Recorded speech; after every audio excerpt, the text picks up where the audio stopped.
telling people to study more does not necessarily help. In some cases, it might actually worsen their performance. Taking notes, so vital. But most students who do it haven't learned a very simple rule. The first moment you get after a class, ideally right after the class, you should sit down with your notes and expand on everything you jotted down. Give it depth, flesh it out, okay? If you even wait to go home and do it a couple hours later, you will have forgotten some of your own notes. How do you know it? If you can look at it, go to the next one, read it, and then stop and go back to the one before. Look up in the sky and in your own words, say what that was about. Yeah, you know it. Now, a lot of students don't realize how much we're controlled by environmental cues. Get a little lamp and it becomes your study lamp. So if you have to study in your bedroom, turn on the lamp and start studying. The moment you lose your edge, 15, 20, 30 minutes later, turn the lamp off, get up and leave the desk. What you're training yourself to study while seated there. And it becomes increasingly automatic, as did the raising of the hand. You sit, turn the lamp on, and you're ready to go. It's like magic. Your brain has to be focused to be really studying, not time sharing back and forth. The more active you are in your learning, the more effective. And yet, increasingly, I have students who think studying is reading it over and over, and they're going to have some magical thing where they suddenly understand it and remember it well. First, you have to decide, what am I learning? Is it a concept or a fact? Okay? Understanding the name of a bone is a fact. Understanding what it does in the body gets into a concept. Okay? So, in studying, sometimes there are a lot of facts. In fact, I use anatomy as a good example. You got to memorize bones, muscles, organs, tissues, a lot of it. But if you simply memorize and don't understand the function of it, the comprehension of the actual concepts, it's a lot of wasted learning, really. Just to know a name of a bone is like, yes, so what? But in most college classes, what we as professors are most concerned about is that you grasp the concept. Because concepts, once grasped, will stay with you a lifetime. Can you put the concept in your own words? If you can't, you don't really understand it. Okay? It's not meaningful to you. To make it meaningful is a struggle. It's probably the biggest struggle you have as a student. But it's a struggle you need to do, or you're wasting your study time. People are incredible at confusing recognition with recollection. Your visual recognition threshold is so great, you can see a person once, see them years later and go, I know you. You've highlighted the most important stuff. You now go back to study it and you say, oh, I remember it. So do you study it? No. So what don't you learn? The most important part of the chapter. Most of you undo good studying by not sleeping adequately. We're not sure exactly how, but there's something going on. It involves the hippocampus. It involves the storage from a transitory long-term memory to a permanent, what we call consolidation. But we're getting increasing evidence that that consolidation process is dependent on rapid eye movement sleep, which if you're an adult happens about every hour and a half once you fall asleep. If you're not getting a good night, typically around 8 hours, you're not getting enough REM.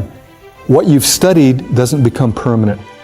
And I can tell you there are studies that show simply by getting better rest, some students improve markedly in their performance because their brain now stores it a lot more efficiently. By the way, if you know anybody with sleep apnea, biggest thing they'll tell you is, I can't remember anything. My brain's shot. It's like my memory's gone. Yeah, it is. Because your REMing isn't happening because you wake up so often and you can't consolidate and store permanent memories. Here's the funny thing. There's no money to be made by telling people to get more sleep.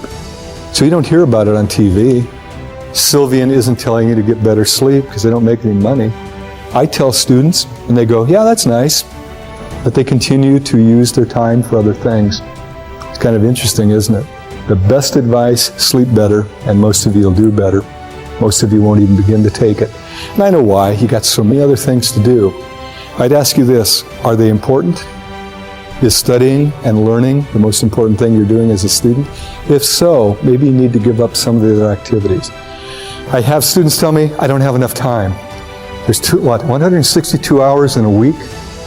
We all have the same amount of time. Marty has no more, no less than anybody in this room.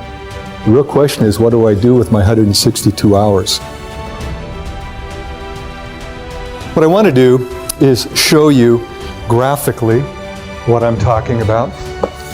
Let's say this is efficient studying, and I know there are no numbers there, but higher means more efficient, lower means low or no efficiency. And this axis, we're looking at time.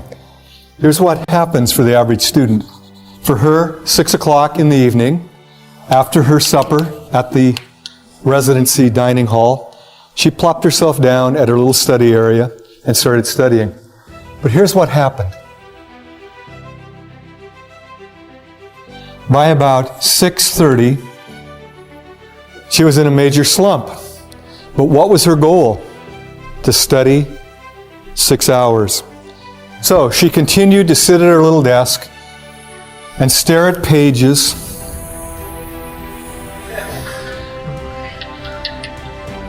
until midnight.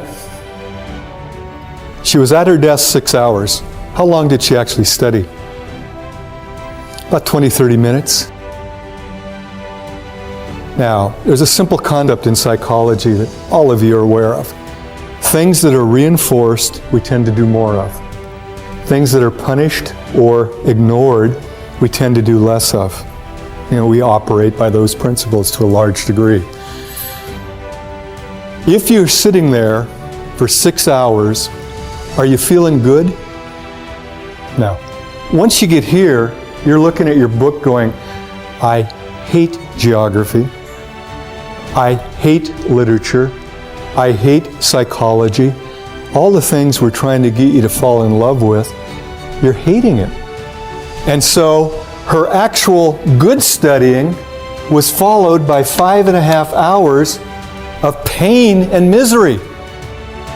I would bet you, I don't know for a fact, that as the quarter progressed, she sat down, and finally she was done before she even started. She sat down and just stared at a book, and she flunked every class. The moment you start to slide, you're shoveling against the tide. What you need to do is what? Take a break. And here's what's cool about it.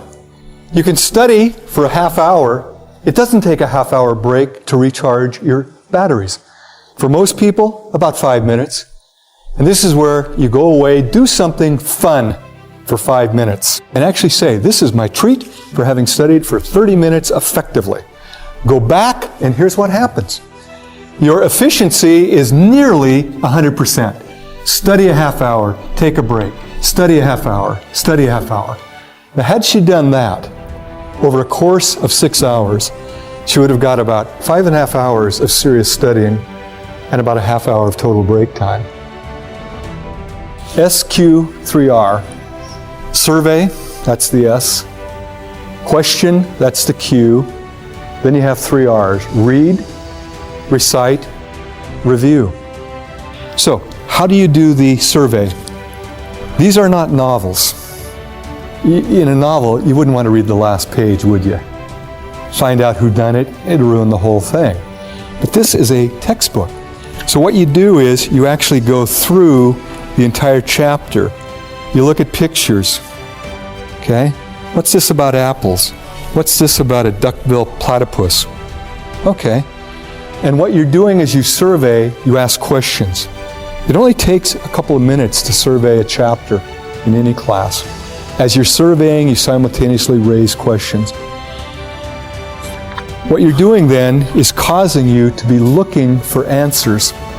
And this is a powerful thing. How many of you have noticed when you're looking through a newspaper for a piece of information, you can find it, it kind of jumps out at you? But if you're just kind of reading it haphazardly, kind of casually, most of what you read you don't even remember. There's something about it, and I can't explain it, I can only describe it. If you intend to find something, you find it. And I've got a little demonstration I could have brought where I actually show a placard with the words Boston and London printed on them. And I hold it up for 20 seconds. Out of a group this size, maybe 2 or 3 of you'd see Boston and London. Because before I do it, I tell you to look for letters, symbols, and numbers. I create what's called a set.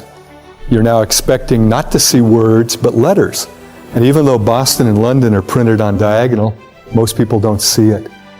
Likewise, if you just kind of go through a book without asking questions first, you kind of skizz over the content. You don't have the search mechanism going, okay? The reading followed by the recitation, I talked about that.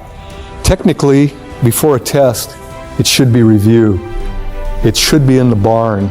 Now you're just touching up to make sure you haven't lost anything or confused anything. But I know how this works. Because we schedule tests, most students don't start studying until shortly before an exam. And much like my friend, they put so much time all massed together and only study for about a half hour, pull all-nighters so they don't get the good rest, come in and do poorly. You're undoing yourself. If you start studying early and do some of the things I've talked about, by the time you get to the test, you're just reviewing at that point, not truly studying.